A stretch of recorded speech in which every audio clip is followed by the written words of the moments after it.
अल्हम्दुलिल्लाहि व कफ़ा व सलामुन अला हबीबिहिल मुस्तफ़ा अम्मा बअद फ़अऊज़ु बिल्लाहि मिनश शैतानिर रजीम बिस्मिल्लाहिर रहमानिर रहीम वला तहसबन्नल्लाहा गाफ़िलन अम्मा यअमलुज़ ज़ालिमून इन्नमा युअख़्खिरुहुम लियौमिन तशख़सु फ़ीहिल अबसार सदक़ल्लाहु मौलानल अज़ीम। बारगाह रिसालत मुआब सल्लल्लाहु अलैहि वसल्लम में दुरूद पाक का हदिया पेश करें। अल्लाहुम्मा सल्लि अला सय्यिदिना मुहम्मदिन मअदनिल जूदि वल करम व आलिहि व अस्हाबिहिल किराम व इब्निहिल करीम व बारिक व सल्लिम सलातन दाइमतन सरमदन अबदा। जब रब तबारक व तआला इंसान को पैदा करना चाहा तो कुरान में उसका जिक्र यूँ है, वइज़ क़ाल रब्बुका लिल मलाइकति इन्नी जाइलुन फिल अर्दि खलीफा, कि अल्लाह ताला ने फरिश्तों से फरमाया कि मैं ज़मीन में अपना खलीफा बनाने वाला हूँ। इंसान को अल्लाह ने क्या फरमाया? अपना खलीफा। इंसान अल्लाह का नायब बनाया जा रहा है। तो फरिश्तों ने क्या कहा था रब ताला की बारगाह में? अतजअलु फ़ीहा मन युफ़सिदु फ़िल अर्द, अतजअलु फ़ीहा मन युफ़सिदु फ़ीहा, ऐ अल्लाह क्या तू ऐसे को खलीफा बनाएगा जो ज़मीन में जाकर फसाद मचाएगा, जुल्म करेगा, खून नाहक करेगा। अल्लाह तबारक व तआला ने इरशाद फरमाया, इन्नी अअलमु मा ला तअलमून, मैं जो जानता हूँ वो तुम नहीं जानते। तो फरिश्तों का ये पूछना अल्लाह की बारगाह में कि ज़मीन में आने के बाद इंसान फसाद मचाएगा, बिल्कुल वो रियल बात थी और आज है। देखा जा रहा है कि ज़मीन में फसाद मचाने वालों की तादाद बढ़ती चली गई। लेकिन अल्लाह का निज़ाम है, ये दारुल अमल है, दारुल इम्तिहान है कि यहाँ भेजा गया है इंसानों को पावर देकर, ताकत देकर, इख्तियार देकर। पाबंदी ऐसे नहीं कि तुम कुछ नहीं कर सकते। आज़ाद अल्लाह तबारक व तआला ने इंसान को पैदा करके इम्तिहान के लिए इस ज़मीन पर भेजा है। लेकिन साथ में रब तबारक व तआला ने इंसानों को हिदायत देने के लिए और बुराइयों से बचाने के लिए अंबिया इकराम भी भेजता रहा कि तुम्हें सीधा रास्ता बताएंगे, फसाद मत करना। पहले दिन से इस रुए ज़मीन पर इंसानों के आने के बाद जो फसाद शुरू हुआ वो कत्ल से शुरू हुआ। आदम अलैहिस्सलाम के बड़े बेटे का कत्ल हो गया। दो चीजें आप जहन में रखें, इस रुए ज़मीन पर पहला फसाद है कत्ल। और वजह क्या बनी कत्ल की? औरत। औरत की वजह से, जो तारीखों में ये मिलता है, दो भाई एक ही औरत से शादी करना चाहते थे और एक के हक में वो जायज था जो शरीयत आदम में था, लेकिन दूसरा नाहक उस औरत को हासिल करना चाह रहा था। तो उसने अपनी औरत को हासिल करने के लिए रास्ते से उसके जायज शोहर को हटाने के लिए कत्ल कर दिया। ये दुनिया का पहला कत्ल था। तो कत्ल से शुरुआत हुई, औरत सबब बनी, उसके बाद ये फितनों का दौर और फसाद का दौर चलता रहा। रुए ज़मीन पर फसाद होता रहा और अंबिया इकराम अलैहिस्सलाम आते रहे और वो हिदायत दो तरीके से देते। ज़ुबानी तौर पर, अखलाकी तौर पर जो दावत है उनकी सीधे रास्ते की वो देती, लेकिन कुछ ढीठ तबीयत के लोग होते हैं तो उनको अपने मौजिज़े दिखा करके दावत देते हैं। कुछ लोग हैं जब तक उनको अचंभे वाली चीज़ नज़र ना आए तो उनकी तबीयत एक्सेप्ट नहीं करती। तो अल्लाह के नबियों ने मौजिज़े भी दिखाए। मौजिज़ा नबी के हक होने की दलील है।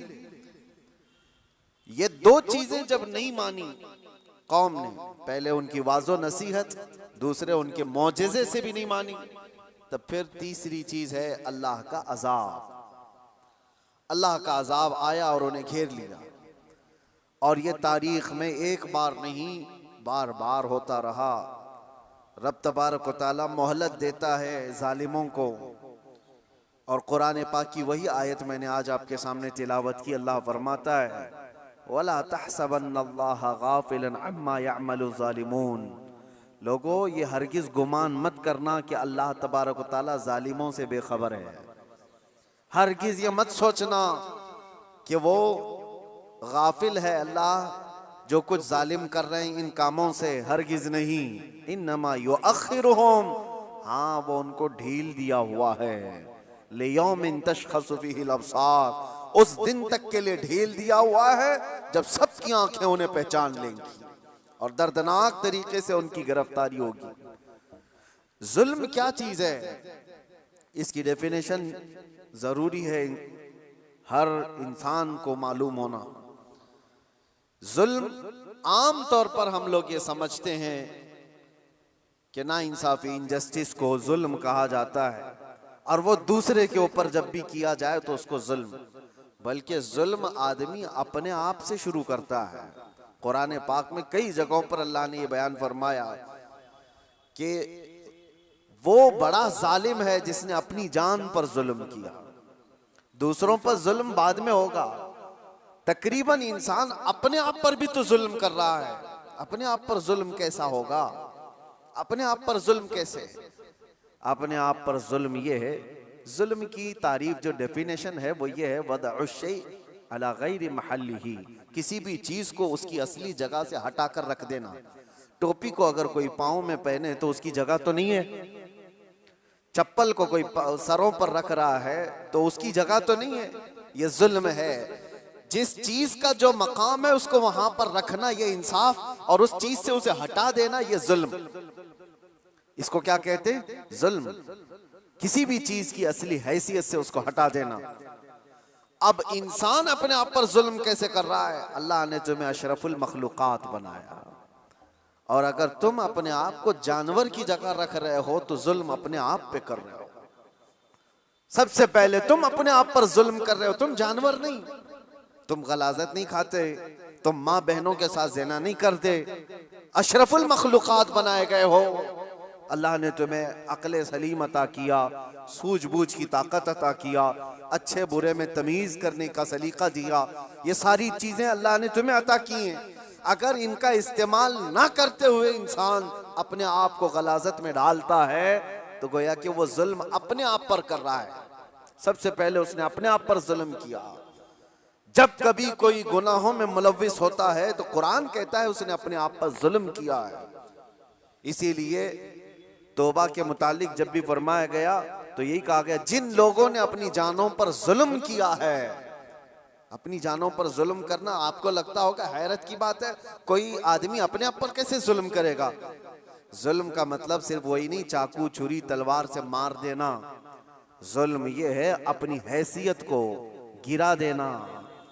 जो मकाम अल्लाह ने तुझे दिया था वो छोड़कर तुम किसी और गलाजत में पड़ गए, ये सबसे पहला जुल्म है जो हमने अपने आप के साथ किया इंसान होने के नाते।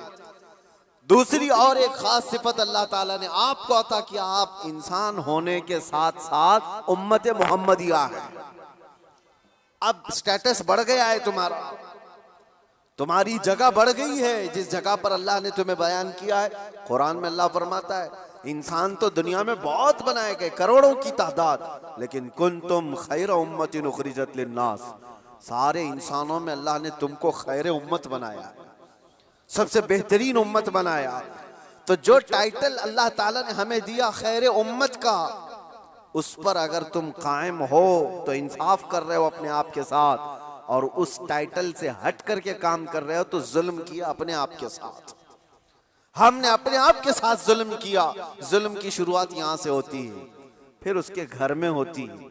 घर से जुल्म होता है, बीवी पर, बच्चों पर, उनके हुकूक को मार देना ये जुल्म है। उनके हुकूक की तलफी बहनों, भाइयों, माँ बाप, औलाद, और उसके बाद फिर ये जुल्म बढ़ता हुआ पड़ोसियों तक जाता है, पड़ोसियों के साथ जुल्म, फिर उसके बाद मुआशरे में आता है जिसमें वो जी रहा है, मोहल्ले में, और फिर जैसे जैसे उसके मकामात बढ़ते चले गए उसके साथ साथ जुल्म की शाखें भी बढ़ती चली जाती हैं। जुल्म की हजार किस्में हैं, हजार किस्में हैं।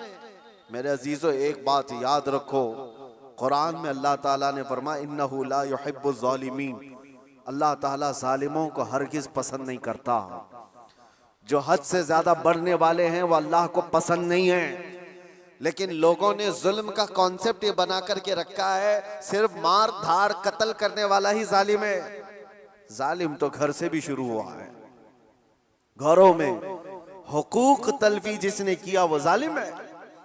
जिसने बीवी का हक मार लिया वो जालिम, जिसने माँ बाप का हक अदा नहीं किया वो जालिम, जिसने औलाद का हक अदा नहीं किया वो जालिम, जो अपने भाई बहनों का हक मार कर बैठा वो भी जालिम। ये जुल्म की कई शाखें हैं। और उसके बाद मेरे अजीजों, लोग जब अमली जिंदगी में आगे बढ़ते हैं तो जुल्म कहां कहां है मैं आपको बताऊं। जुल्म इंसान करता कब है? कमजोर आदमी जालिम तो नहीं होता, ये तो सबको पता है, सारे लोग देखते हैं। अगर मिसाल के तौर पर मैं आपको बताऊं, किसी जुर्म में अंधा, लूला, लंगड़ा ऐसा आदमी, लूला भी है, लंगड़ा भी है, कुछ नहीं, पैर भी नहीं, हाथ भी नहीं, आंख भी नहीं, ऐसे शख्स को कोई पकड़ करके लाए और कहे कि इसने फलां के साथ बहुत जुल्म किया है, मार धाड़ किया है, तो दुनिया हंसेगी कि वो माजूर है, वो क्या कर सकता है। ये तो बात सही है। कमजोर आदमी जुल्म नहीं कर पाता क्योंकि उसके पास वो नहीं है। इसका अपोजिट ये निकलता है कि ताकत जैसी ही आती है इंसान वैसी जुल्म शुरू करता है। ताकत, और ताकत कई किस्म की है। जिस्म की भी ताकत है, माल की भी ताकत है, पावर की भी ताकत है, मनसब की भी ताकत है। और ये तीनों ताकतें जब किसी के ऊपर चढ़ जाती हैं तो फिरौन बनता है। ये तीनों ताकतें जानते हो आप, फिरौन तन्हा 1000 लोगों से लड़ सकता था और ताकत उसकी जिस्मानी ऐसी थी कि 90 साल तक उसको बुखार भी नहीं आया, कभी सर्दी बुखार भी नहीं, कभी बीमार नहीं हुआ। ये जिस्मानी ताकत थी। माल की ताकत तो ऐसी कि आधी दुनिया के खजाने उसके थे। और पावर की ताकत ऐसी कि बादशाह आजम बना बैठा था, लोग तो उसके सामने झुकते थे। जब तीन चीजें ऐसी साथ मिल जाती हैं तो फिरौन बनने की कोशिश करता है हर आदमी। आज के दौर में भी मेरे अजीजों, ये तीन चीजें बड़ी आजमाइश के साथ आती हैं कि जुल्म से अपने आप को बचाओ। माजूर आदमी क्या जुल्म करेगा, उसके लिए वो इम्तिहान नहीं है। जो बिस्तर पर पड़ा हुआ है, जिसकी ना जिस्मानी ताकत है, ना माली पैसी ताकत है और ना पावर उसके पास है, ऐसा आदमी क्या जुल्म करेगा? जुल्म वो करता है जिसके पास ताकत हो, और ताकत वाले के साथ इम्तिहान भी ज्यादा है। अजीजा ने गिरामी वक़ार, आज हम देख रहे हैं ताकत 3 किस्म की मैंने बताया। सबसे पहले मैं शुरुआत करता हूं जिस्मानी ताकत। जिस्मानी ताकत जब किसी के पास हो तो सबसे पहले वो मुक्का आजमाई की कोशिश करता है, हर एक पर देखता है मेरा मुक्का कितना तेज लगता है। वो ट्रायल शुरू कर चुका है। बॉडी बनाने के साथ ही उसको चाहिए ये कि किसी पर एक थप्पड़ लगा करके देख लूं कितना तेज लगता है। उसकी जिस्मानी ताकत का वह इस्तेमाल शुरू कर चुका है। मैं आपको बताऊं, जिस्मानी ताकत में मेरे अजीजों हैदर कर्रार को कौन पहुंच सकता है? जो शेरे खुदा, फातह खैबर, मुश्किल कुशा सैयदना अली इब्न अबी तालिब करमल्लाहु वजहुल करीम, उस जमाने के 40 सहाबा जो दरवाजा उठा नहीं पा रहे थे, तन्हा हजरत अली ने एक हाथ से उठाकर फेंक दिया था। जिनकी ताकत का यह अंदाजा करो, हैदर कर्रार की जिस्मानी ताकत को सारी ये सब नहीं पहुंच सकते काजू बादाम वाले।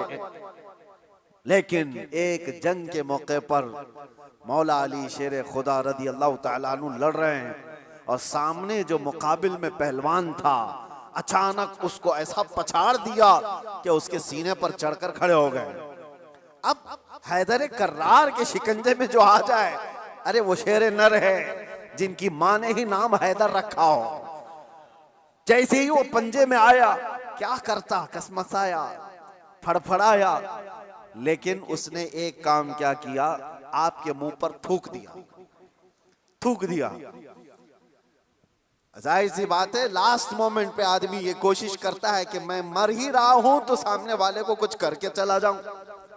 उसने थूक दिया। ऐसी मोमेंट पर ताकतवर का गुस्सा डबल हो जाता है। मैं पहले एक बार में मारने वाला था, अब 4 बार में मारूंगा। तूने किया कैसे मेरे साथ? किसी को तुम एक मार रहे थे लेकिन उसने माँ की गाली दे दी, अब 4 और लगाओगे, क्योंकि गुस्सा बढ़ गया है, गुस्सा और तिलमिलाया है तुम्हारा। हजरत अली के साथ ये हुआ, उनके सामने जो मगलूब था उसने थूक दिया। होना ये चाहिए था कि आप तड़पा तड़पा के उसको मारें। जिसके चेहरे को देखना रसूलुल्लाह ने इबादत कहा, उस चेहरे पर अगर कोई थूके तो उसको तो तड़पा के मार देते। हजरत अली छोड़कर खड़े हो गए, उसको छोड़ दिया। मारने का था, छोड़ दिया, खड़े हो गए, कहा जा। उसने ताज्जुब से पूछा कि मैं तो मरने ही वाला था इसलिए थूक दिया, और तुमने छोड़ क्यों दिया? मौला अली करमल्लाहु वजहुल करीम का जवाब सुनो ताकत वाले। आप फरमाते हैं अल्लाह ने मुझे जो जिस्मानी ताकत दी है वो मैं खालिस अल्लाह की रजा के लिए इस्तेमाल करता हूं। जब तूने थूक दिया तो मेरा नफ्स शामिल हो गया। अब अगर मैं मारता तुझे तो बात ये होती कि तेरे थूक के बदले में मैंने मारा है। मैं तुझे मुझ पर थूकने के बदले नहीं मार रहा था, तो अल्लाह और उसके रसूल का दुश्मन है इसलिए मार रहा था, और ये नफ्स शामिल हो गया इसलिए मैंने छोड़ दिया। ताकत का इस्तेमाल ऐसे वक्त में कोई करके दिखाए। मेरे अजीजों, आज तो हाल ये किसी को क्रिटिसाइज नहीं कर सकते। अभी कुत्ता बोल दो तो क्या करते हैं हम, तो जाके आए ना, इनको कहा नाम लेकर कुछ नहीं, उसके बावजूद भी एक बड़ी आजमाइश से गुजर करके आए। बर्दाश्त की ताकत नहीं है। मौला अली करमल्लाहु वजहुल करीम को उनके सामने दुश्मन मगलूब ने थूक दिया, तब छोड़ दिया आपने।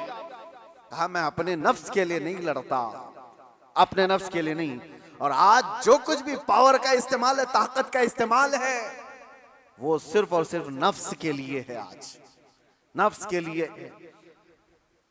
ये एक मिसाल मैंने आपको बताया, जिस्म का गलत इस्तेमाल करने वाले लोग। और क्या समझते हो तुम्हारी ताकत क्या ये हमेशा की है? चंद दिन का इंतजार करो, दांत टूट जाएंगे, कमर झुक जाएगी, और उसके बाद आज़ाद जवाब देने लगेंगे। जिन हाथों से तुमने मुक्का आजमाई की थी, चंद दिनों के बाद वो हालत होने वाली है कि हाथ से तुम्हारे गिलास भी नहीं पकड़ा जाएगा। रोटियां तुम्हारे हलक तक डालने के लिए हाथ कपकपा रहे होंगे। हमने बड़े बड़े पहलवानों को बिस्तर पर पांव रगड़ रगड़ कर मरते हुए देखा है। ये जिस्मानी ताकत फानी है, खत्म होने वाली है।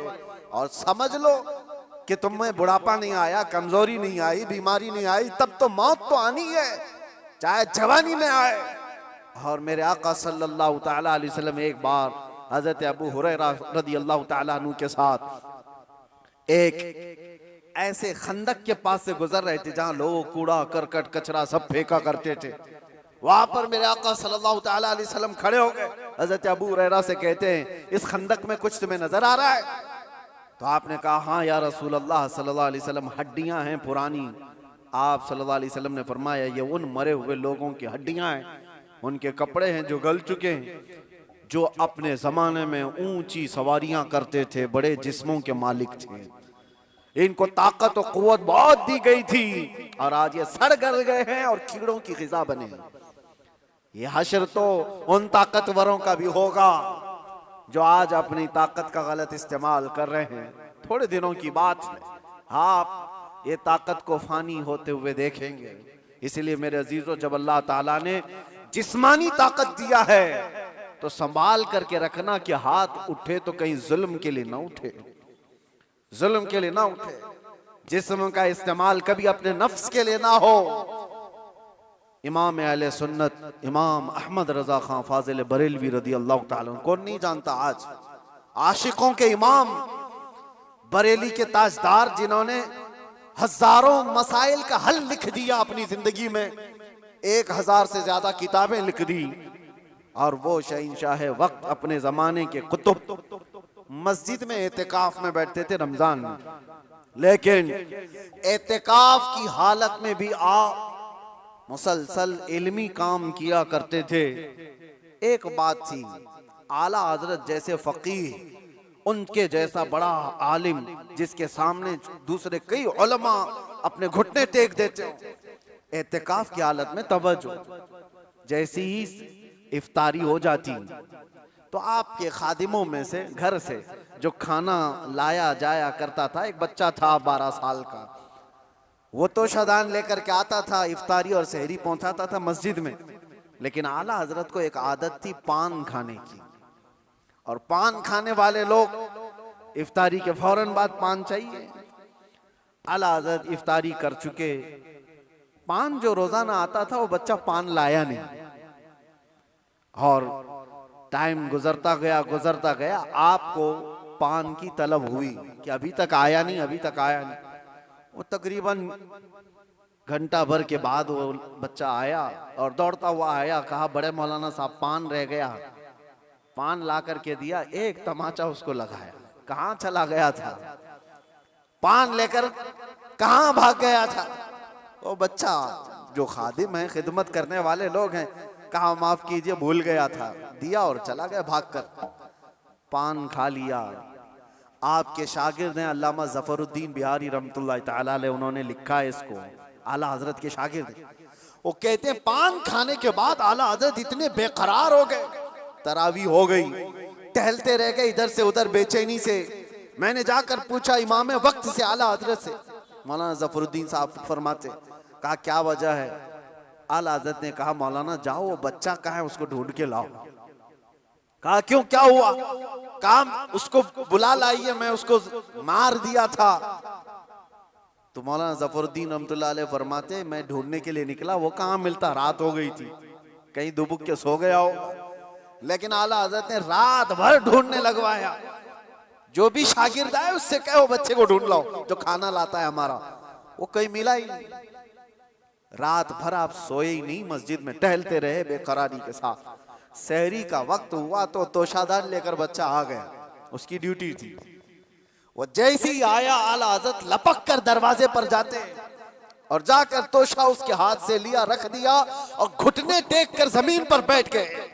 वक्त के मुजद्दिद की बात कर रहा हूं। उस बच्चे के दोनों कंधों को पकड़ा और कहा बेटा कल की रात मैंने थप्पड़ मार दिया था अपने हाथ से तुझे, खालिस मेरे पान के लिए, ये मेरे नफ्स के लिए मारा था, तो अल्लाह के लिए मुझे माफ कर दे। वक्त का इमाम अब छोटे बच्चे से कह रहा है मुझे माफ कर दे। वो बच्चा कसमसा रहा है, घबरा रहा है। देखा है वक्त के बड़े बड़े फकीह और मुफ्तियान कराम इस इमाम के सामने बैठ जाते हैं अदब से, और ये वक्त का इमाम मुझसे माफी तलब कर रहा है। बच्चे ने कहा हुजूर छोड़ दीजिए, मैंने कुछ समझा ही नहीं, मुझे कुछ पता ही नहीं। आला हज़रत ने कहा नहीं ऐसा नहीं होगा, तू कह दे माफ किया। मौलाना जफरुद्दीन फरमाते हैं मैं देखता खड़ा था। आला हज़रत कह रहे हैं कल क़यामत के दिन अगर रसूलुल्लाह सल्लल्लाहु अलैहि वसल्लम ने मुझसे पूछा ऐ अहमद रज़ा क्या तेरे अंदर अल्लाह ने ताकत इसलिए दी थी कि तू अपने पान के लिए छोटे बच्चे पर हाथ मारे, मैं क्या जवाब दूंगा उस दिन क़यामत के दिन। आला हज़रत उसको पकड़ करके थाम रहे, तो उस बच्चे ने कहा कि ठीक है मैं माफ कर दिया। आला हज़रत कहते हैं बच्चों को इख्तियार नहीं है माफ करने का, बच्चों को मसाइल है, वो मालिक नहीं है। हाँ आपने कहा अपने सर से टोपी उतारी और कहा जैसे कल मैंने तुझे मारा था वैसे तू भी मुझे मार, बराबर हो जाए मामला। उसका हाथ कांपने लग गया। वक्त का मुजद्दिद कह रहा है आला हज़रत अपनी टोपी उतार कर रख दिए। बच्चा जब नहीं मारने लगा आपने खुद उसका हाथ पकड़ा और हाथ पकड़ करके अपने सर पर मारने लग गए। 3-4 बार उसकी जब थप्पड़ पड़ी तो आला हज़रत मुस्कुराते हुए खड़े हुए कहा बात बराबर की हो गई, तूने मुझे माफ भी किया और बदला भी ले लिया। मौलाना जफरुद्दीन रहमतुल्लाह अलैह फरमाते हमारे आंसू निकल गए। वक्त का मुजद्दिद है, ताकत का गलत इस्तेमाल नहीं। मेरे अजीजों अगर अल्लाह ने जिस्म में ताकत दिया है तो इसलिए नहीं कि तुम अपने से नीचे वालों पर इसका इस्तेमाल करते रहो। इसीलिए अल्लाह के नबी सल्लल्लाहु अलैहि वसल्लम ने क्या फरमाया, मन लम यरहम सगीरना वलम युअक्किर कबीरना फलैसा मिन्ना, जो अपने छोटों पर रहम नहीं करता और बड़ों की शफकत नहीं करता और बड़ों की इज्जत नहीं करता वो मेरी उम्मत में से नहीं। अल्लाह ताला ने अगर ताकत दिया है, नौजवानों से मैं कहता हूं गलत इस्तेमाल नहीं करना, इसका गलत इस्तेमाल कभी ना हो। औरतों को मारने की बात आई, कितने तो घर ऐसे बने हुए हैं, कमजोर है वो, तुमसे कमजोर मखलूक है, लोगों ने उसको बराबर का बनाने की कोशिश की है, लेकिन औरत तुमसे कमजोर बनाई गई है। उसको मारने का हुक्म कहीं पर भी नहीं दिया गया, कहीं पर भी नहीं, किसी भी तरह से। लोग आज अपनी ताकत का भरपूर इस्तेमाल इनके साथ करते हैं, औरतों के साथ। बहुत सख्त जवाब देना होगा मेरे अजीज। औरत तो औरत है, मखलूक भी है अल्लाह ताला की, लेकिन साथ में उम्मत मोहम्मदिया है। इसका जवाब तो बहुत है। हदीस में तो ये मिलता है, जानवरों को जिसने मारा बिला वजह के, कयामत के दिन वो जानवर उठाए जाएंगे और वो आएंगे, मुकद्दमा करेंगे अल्लाह की बारगाह में कि अल्लाह इसने मुझे फलां वक्त बगैर किसी वजह के मारा था। रब ताला उस जानवर को सींग अता करेगा और कहेगा कि तू इतना मार ले इसको यहाँ पर, और वहां सख्ती के साथ वो जानवर इस जालिम को मार रहे होंगे। अहले महशर उसको देख रहे हैं। जानवरों के साथ जुल्म को इस्लाम ने जायज नहीं किया। घरों में अपने औरतों के साथ कौन जुल्म की इजाजत देगा? ये हुई डोमेस्टिक वायलेंस जिसको कहा गया है। मैंने अंदर कैद में देखा कितने ऐसे कैदी औरतों को जला करके अंदर आए हुए हैं, छोटी छोटी बातों पर, जहेज के नाम पर, दो खानदानों के झगड़ों पर औरतों को जला दिया, मार दिया, खत्म कर दिया। ऐसे कितने वाक़यात। इंसान को जब ताकत ज्यादा आ जाए तो वो जुल्म के रास्ते पर आ जाता है। यहां अपने आप को कंट्रोल करना मेरे अजीजों, ये वक्त का बहुत बड़ा चैलेंज है तुम्हारे साथ। ये हुई जिस्मानी ताकत, और जब माल आ जाए, अल्लाह अकबर, ये बड़ी आजमाइश है, ये बड़ी आजमाइश है। चर्बी ज्यादा उस वक्त आती है जब माल ज्यादा आता है। जिस्मानी ताकत तो चले, आदमी अपने आप को कंट्रोल कर लेगा, रोक लेगा, लेकिन माल की चर्बी ये बड़ी खतरनाक है। ये तो गरीबों का मजाक उड़ाती है सबसे पहले, दीन को हल्का समझती है सबसे पहले। ये मौलाना लोग, ये हमारी कैटेगरी के नहीं है। या उलमा, ये तो कमतर लोग हैं, यतीम लोग हैं, लावारिस लोग हैं। मालदार सबसे पहले दीन का मजाक उड़ाने लग जाता है। इसीलिए माल आए तो हमेशा दुआ ये करना कि अल्लाह माल के साथ उस्मान गनी की सखावत अता कर दे। माल आए तो अब्दुर्रहमान बिन औफ की अखलाक व किरदार के साथ आए, वरना कारून के पास भी था, शद्दाद के पास भी था, हामान के पास भी था, माल बहुत था उनके पास, लेकिन उनके माल ने उनको तबाह बर्बाद कर दिया। आज भी जिसके पास माल आया, पैसा आया, वो ये सोचता है रातों रात सब कुछ मैं अपना बना लूं, अपना खरीद लूं। अच्छा, एक बात और भी मैं बता दूं, जिन 3 चीजों की बात मैंने कहा जो इंसान को जुल्म के रास्ते पर लाती है, पहले उसकी जिस्मानी ताकत, दूसरे दौलत, तीसरे पावर, ओहदा, ये तीनों ऐसी चीजें हैं जो परमानेंट रहने वाली है ही नहीं। परमानेंट रहने वाली तीनों में से कोई चीज नहीं है। हाँ, इतना है कि जिस्मानी ताकत को जाने में टाइम लग सकता है, थोड़े टाइम बाद जाएगी, लेकिन वो भी पक्का नहीं। किसी हादसे में गिर गया, वो सारी जिस्मानी ताकत भस्म हो जाएगी। लकवा मार गया तो बड़ा सा बड़ा पहलवान बिस्तर पर आ गया, कुछ नहीं होने वाला है। मैंने सऊदी में देखा है, बहुत हट्टे खट्टे आदमी को, कोमा में है बेचारा, अब तो गल गया, लेकिन जिस वक्त कोमा में आ गया तो सिर्फ एक अटैक कुछ हुआ, कोमा में चला गया, जिस्म पूरा गल गया, खत्म हो गया। तो जिसको अपने जिस्म पर बहुत ताकत था वो अचानक भी जा सकता है, लेकिन नॉर्मली देखा गया है कि जाने में टाइम लगता है। जिस्मानी ताकत, माल का कोई भरोसा नहीं। लोग ये कहते इतना हमारे पास है कि 7 पुश्तें खाएंगी। हमने उस घर को भी देखा, उसका खुद बेटा 10-10 रुपए की भीख मांगता है। जिसने ये कहा था कि इतना मेरे पास है कि 7 पुश्तें खा सकती हैं, उसका सगा बेटा आज 10 रुपए मांगता है। ये माल को जाने में ज्यादा वक्त नहीं। तीसरा पावर और मनसब। जो लोग आज बैठे हुए हैं उनको लगता है कि सब कुछ हम अपनी कुर्सी से कर लेंगे। तुम्हारी कुर्सी को हिलने में देर नहीं लगता। तुम्हारा जुल्म जो है ये दीमक है जो इस कुर्सी को खाकर खत्म कर देगा। जुल्म कुर्सी पर बैठा हुआ आदमी जब करता है, माल वाला और कुर्सी वाला दोनों, ये वक्त के साथ ऐसे तेज बहते हैं कि उनको अंदाजा ही नहीं होता, उन्हें पता नहीं उनके जुल्म के शिकार मजलूमीन की आहें अल्लाह तक जा रही हैं। रब तबारक व तआला कुरान में फरमाता है कि अल्लाह तबारक व तआला इनके कामों से बेखबर नहीं। जो लोग पीड़ित हैं, जुल्म से निशाना बने हुए हैं, तो क्या इनको इंसाफ नहीं मिलेगा? दुनिया की अदालतें इंसाफ ना दें, अल्लाह की अदालत तो है जो इंसाफ अता करे। जालिम दुनिया में भी भुगतेगा और आखिरत में उसका दर्दनाक अंजाम है, दर्दनाक अंजाम है।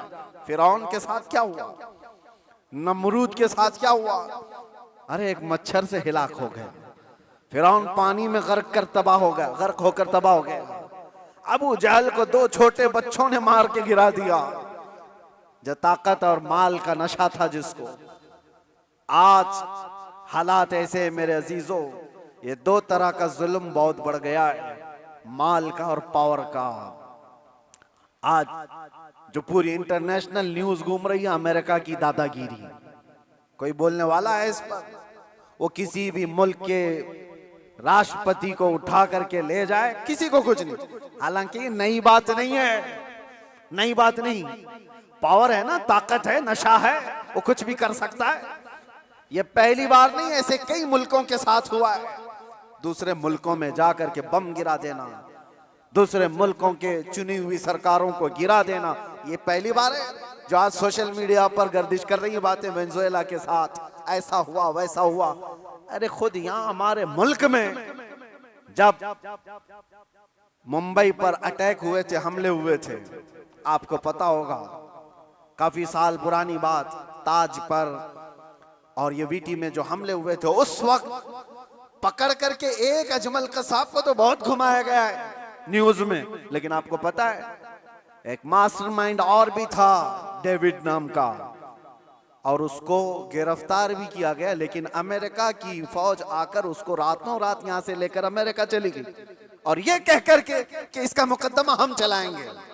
दादा है साहब, हमारे मुल्क का मुजरिम है, हमारे मुल्क में फसाद किया, लेकिन कानून उनका चलेगा। ये क्या है? ये पावर का इस्तेमाल। दुनिया यही चीज देखती है आज, जिसकी लाठी उसकी भैंस कहा जाता है।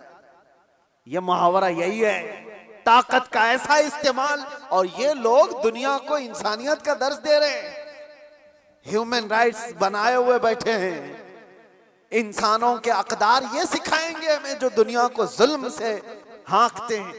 मेरे अजीजों, एक बात याद रखो, अल्लाह के नबी सल्लल्लाहु तआला अलैहि वसल्लम ने अगर फरमाया कि जुल्म को अल्लाह पसंद नहीं करता, तो रसूलुल्लाह ने अपनी जिंदगी से करके दिखाया है।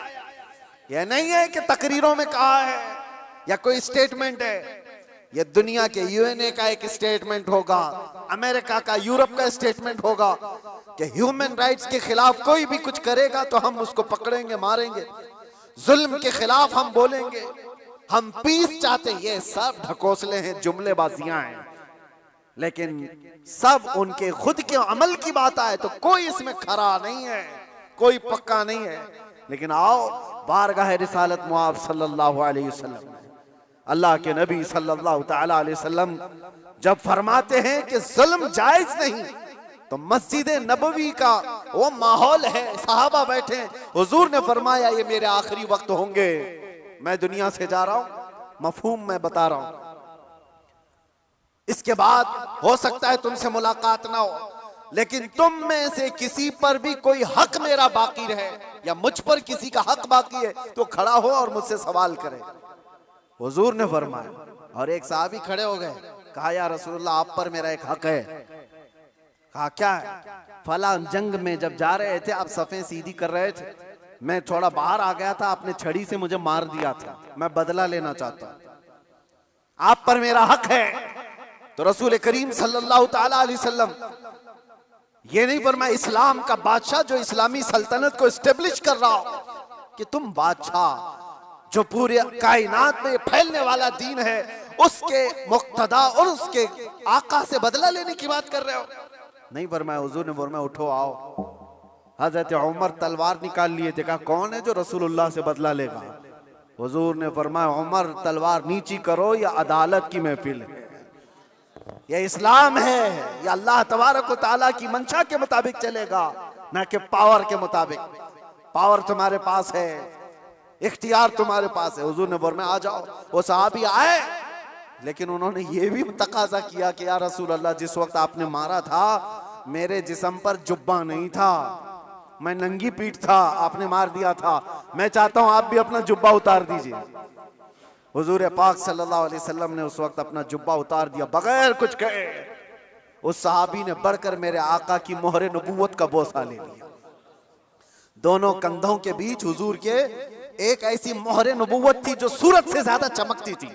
ये निशानी थी मेरे आका के खातमुन नबीन की, खत्म नबूवत की मोहर।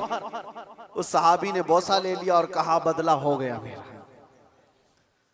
ये। लेकिन अल्लाह के नबी सल्लल्लाहु अलैहि वसल्लम ने अपने आप को पेश तो किया है। कोई किसी के सामने ये गच तो बताए कोई। अरे आज का कोई भी नेता खड़ा होकर के कह दे किसी पर कोई हक बाकी है तो पूरे घर निकल आएंगे। हाँ, सबका तो खा के बैठा हुआ है छोटी छोटी चीजों के लिए। अब तो देखें लोग फिर भी संभलते नहीं है। मुझे हैरत इस बात की होती है, ये जो अभी इलेक्शन आ रहे हैं सारे नेता तो बाहर निकले होंगे, सब तुम्हारे पास अपनी अपनी कहानियां लेकर, लेकिन इनके पिछले जुल्म तो याद नहीं है, लोगों को भूल जाते हैं। अरे पानी के लिए लोगों से रिश्वत, घर के लिए रिश्वत, हर चीज के लिए। ये मखलूक के साथ जो जुल्म करके कुर्सी संभालते हैं, इनका जब वक्त आए तो मेरे अजीजों तुम्हें भी तो अपने पावर का इस्तेमाल करना चाहिए। एक बात याद रखो, इमाम हुसैन का ये जुमला है, आपने फरमाया था कि मेरे नजदीक जालिम वो नहीं जो किसी को मारता है, जालिम वो भी है जो उसके जुल्म को देखकर खामोश रहता है, आवाज नहीं उठाता। और यहां आवाज उठाने की बात तो छोड़ो, तुम तो ताउन कर रहे हो। आप भाई आगे बढ़ो, हम तुम्हारे साथ हैं।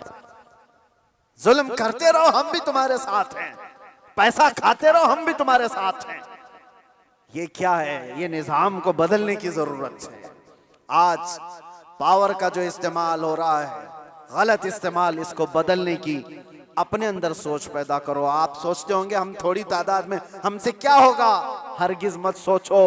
एक की सोच से भी इनकलाब आता है, एक की सोच से भी इनकलाब आता है। बढ़ना तुम्हारा काम है। तुम क्यों सोचते हो कि पूरी दुनिया मेरे साथ खड़ा होना चाहिए?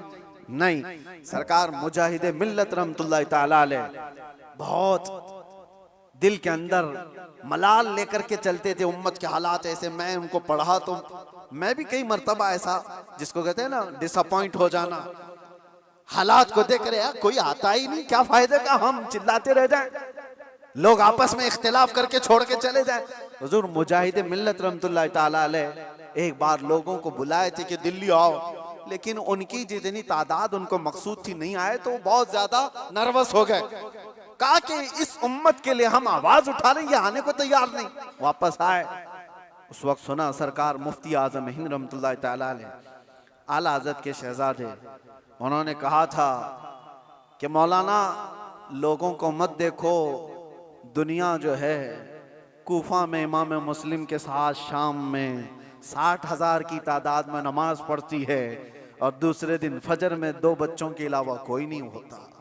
आप इनके बेस पर ना आओ, आप अल्लाह के भरोसे पर जाओ। इसलिए कि गरीब नवाज पहले से हिंदुस्तान में माहौल बना के नहीं आए थे, अल्लाह के भरोसे आए थे, अल्लाह ने माहौल बना दिया। एक आया था लेकिन लाखों को इस्लाम का नूर देकर गया। एक से भी होता है इनकलाब। आप क्यों सोचते हो कि मेरे चाहने से कुछ नहीं होगा? आप सोचो, खड़े हो इनकलाब के लिए कि मैं जालिम का साथ नहीं दूंगा, जुल्म के खिलाफ रहूंगा। लोग तो बिक रहे हैं आज। मुसलमानों के वोट की हमें कोई जरूरत नहीं, इनको लुभाने की जरूरत नहीं। एक रात पहले 1-1 हजार में बिक जाएंगे। इनके घरों में 1-1 हजार का लिफाफा पहुंचा दे, ये बिक जाएंगे, हो जाएगा। उम्मत मुस्तफा को आज लोग इस तरह का खिलौना बनाए, और ये मजाक नहीं है आपके साथ। आप उसके बावजूद भी ये कहते भाई आगे बढ़ो, हम तुम्हारे साथ हैं। जालिम का साथ देना भी बड़ा जुल्म है। कयामत के दिन इसका भी सवाल होगा आपके साथ, इसका भी सवाल होगा कि उसके जुल्म तक पहुंचने में कौन मददगार था? तुम मददगार थे, तुम सारे मददगार थे। इसकी पकड़ होगी। इसीलिए मेरे अजीजों, हो तो इंसाफ के साथ, नहीं तो मेरे आका ने जो फरमाया एक जमाना ऐसा आएगा कि लोग वही ईमान बचा पाएंगे जो अपने घर में टाट के कपड़े की तरह पड़े रहेंगे, वही लोग अपना ईमान बचा पाएंगे। आज वो हालात हमें दिख रहे हैं, कहां जाएं खुदा बंदा, ये तेरे सादा दिल बंदे किधर जाएं कि दुर्वेशी भी अय्यारी है, सुल्तानी भी मक्कारी है।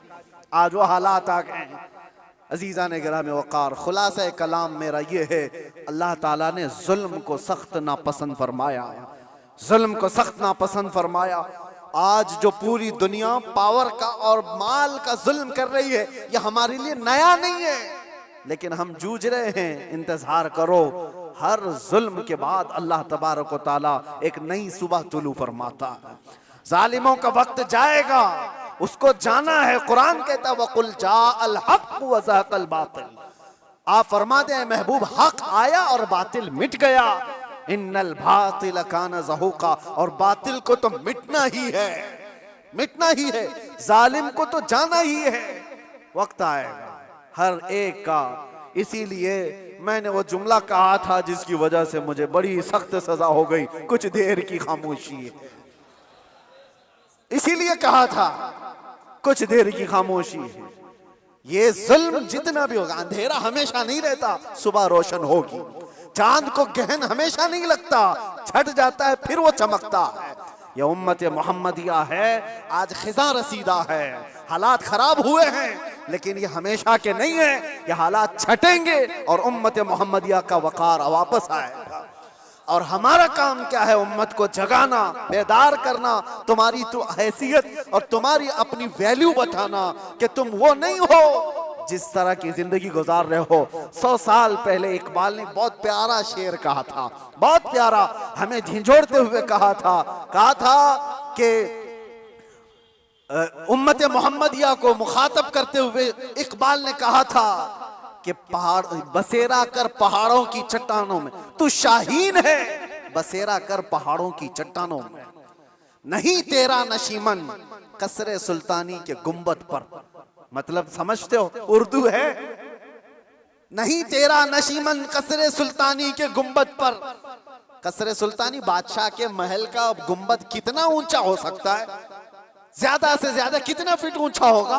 200 फीट ऊंचा कर दिया होगा, 400 फीट ऊंचा होगा।